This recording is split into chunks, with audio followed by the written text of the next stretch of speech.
What's up, y'all? Tyler Brown here with FutureDDS. 12 Friday here with FutureDDS. And today we want to give you all our opinions on the importance of grades in your class rank while you're in dental school. Let's go.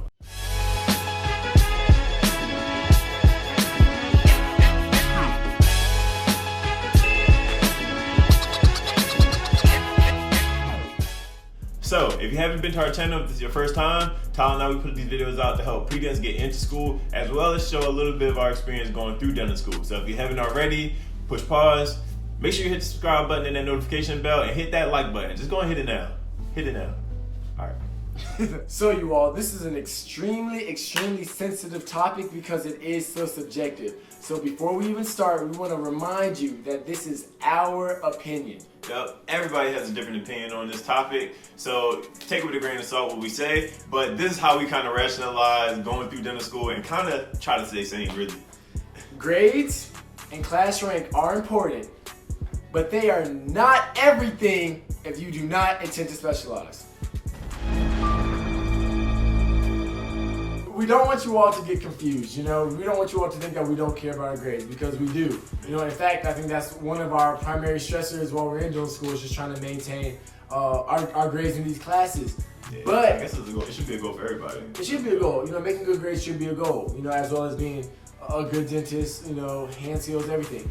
But we do not want you all to think that if you're not making a 3.8 or whatever it may be, 3.7, 3.6, that you're not going to be a great dentist, because that's just not true. Yeah, I think this topic really became, a real topic of discussion once at the end of last year or last semester. Everybody got their first year GPAs, their first year class rank, all that stuff, and you start to hear the conversations and who wants to specialize doing what, and it gets kind of competitive. Again, I think we said before, personally, I don't really care about that type of stuff. What you trying to do with your specialty, what your GPA is. At the end of the day, all you can really do is your best. And if you don't know what everybody's going through. I know what I'm doing and everything that I have going on with me. My GPA and my grades are exactly where they should be, or the best they could be. So, definitely take it with a grain of salt. Again, this is my opinion. This is how I feel about the situation, but I don't necessarily let it weigh on me because, my GPA isn't up to par with another classmate, or, somebody might get a better grade than me or something like that. And, I think that kind of carried over from, high school and undergrad, just hearing advice from my mom or faculty saying yo, just do your best, make sure you're handling business, but make sure you're well-rounded at the end of the day. Right, and that's great advice, whereas I think up until this point, until dental school, that's the way I felt about everything. My undergrad, we didn't have class rank or whatever. So I never even thought of that. I just knew make good grades so that you can get to dental school. But now, that we're surrounded by a lot of people who are very not, I don't want to say type A because that's not the word. Gunner-oriented. But not even gunner associated. There are a lot of competitive people. Okay, yeah, competitive. Everybody's very competitive. In a way, you have to be a type person to even get to this point. To really push yourself to make great grades or whatever it may be. So even within our friend group, a lot of our friends are really grade focused or grade driven. So it's a constant competition. And granted, that can be a healthy environment in order for you to keep up with the pace of dental school, but at the same time it can be negative, because if somebody's telling you, hey, I made a 90, what'd you make? And then you're sitting there, you made an 80. You're studying at the same time. It gets a little tricky. It gets really tricky, and it definitely can hit your confidence.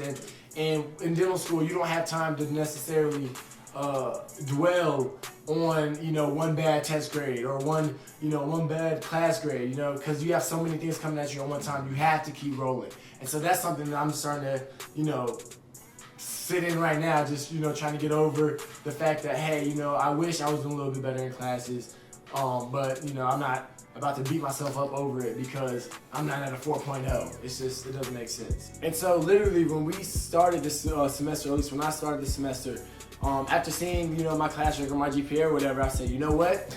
I was like, my goal for this next semester is a 4.0. That's it. I don't want anything less. And let's keep in mind, our school is on a plus-minus system. So a 4.0 is to get an A, you have to get 94. A plus, yeah. We don't have A plus. Yeah, so it's 94. It's a 94. So granted, if I'm making 91s, 92s, that's still a 3.7. But I said, you know what? No. I want 4.0s. And I approached the beginning of the semester like that. Granted, we were taking boards, we were doing everything with FutureDDS, we were doing everything else that we do. Yeah. You know, and I realized that mentality is actually like dangerous. You know, and that's how you can certain people might fall into a deeper spiral of nothingness and just, you know, you being sad and you being, I don't want to say depressed, but you just being down on your luck, or you feeling, you know, that extra pressure that you created for yourself. And it's just not healthy, you know? It's not worth the pressure, especially like, I mean, I always said, you know, like this is like the league of school. It is. You know what I mean? So just making it to this point is an accomplishment in itself, and we should all be, you know, proud of that accomplishment. Obviously, we want to strive to be the best we can be,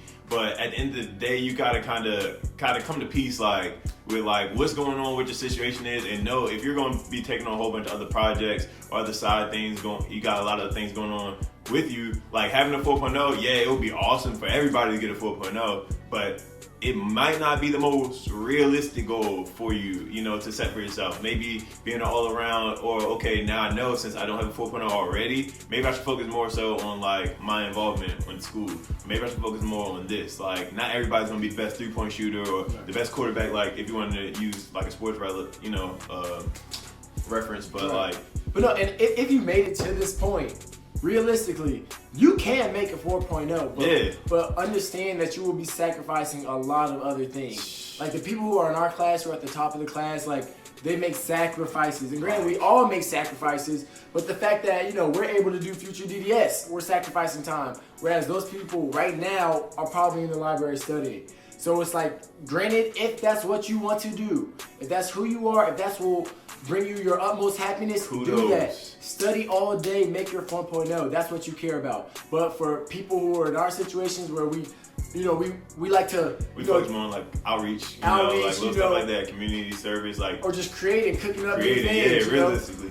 We like to do those type things, and therefore, for us to be in that situation where we're in the library 24/7, like we really want to be able to sleep. It's not realistic. It's not. So for those of you all who want to specialize, yes, grades, especially if you're looking to do an OMFS, grades. Get on now. Yeah, start studying for your classes next year now. Literally, but no, honestly though, if that's what you want to do, great. Get your grades, do what you need to do. But then a lot of people ask, okay, well, what if I want to do a general dentist residency? You know, if I want to do a GPR or AEGD, how important are grades in that situation? From our understanding, GPA isn't everything. It's not the end-all, be-all. Like, I know a lot of times people are looking for well-rounded applicants, and it really depends on where you want to go, with the residencies asking for. Maybe the community is underserved, and a lot of people don't want to apply to that particular, you know, region or whatever. So, you know, it's a lot of different varying factors, and it's hard to really pinpoint like what is the one thing that will get you in a position of a residency that you want. But, you know, I say just focus on your grades. Obviously, you want to have decent grades, or you know, try your best with the grades, but make sure you're a well-rounded applicant, and you know, you're providing value to whatever situation you get into. Right. And I mean, as far as like closing advice, I mean, I think that we can both agree. The best thing that we all can tell you all who are in dental school, who are applying to dental school, on interviews right now, while in dental school, do the best that you can do, literally. And that's all that matters, because in the long run, you want to afford yourself the best opportunity to be the best dentist that you can be. And that's really all that matters, y'all. So I think that's it for this video. Yeah, that's all I got. Appreciate y'all again for joining us. If you have any questions for us, you can add it down to the comments. If you have any comments or any advice to anyone that's applying for a residency, or any advice for us when we apply to a residency, you can add that down to the comments as well. Make sure you hit that like button. And always hit subscribe and that notification bell so you know when we post up new videos, new content for y'all. That's it. All right, y'all. See y'all next week. All right, y'all.